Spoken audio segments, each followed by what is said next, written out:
परी लोग आए लोग आराम मत कराई और लोग भेज दिए जो मंच पर हमने के दोनों आदमी बनी जा तो मजा नहीं किया हो सुते पड़ो संगारे ओकनी के खा के बैठवावे लिए बनी दोनों बहिन लोग आ जा लोग और प्रियंका तो तीसरी बहन खो जाता है मीट दिखाई ये राजा राजा राजा कर खुदा बताई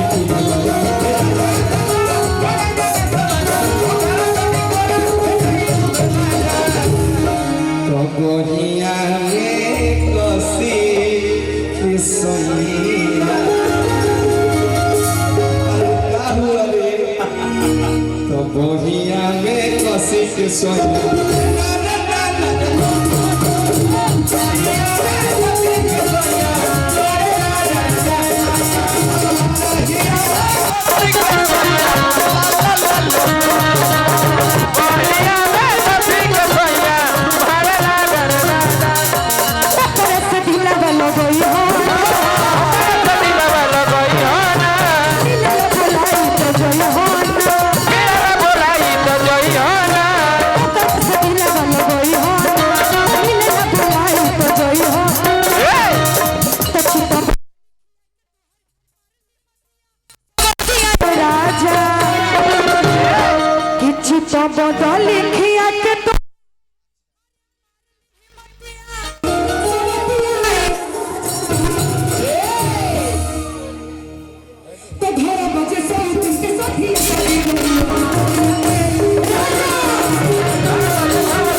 छोड़ेंगे ना हम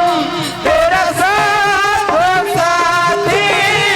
मरते दम तक छोड़ेंगे ना हम तेरा साथ साथी मरते दम तक अगले जन्म तक अगले जन्म तक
कुछ कहा और हमो कह दी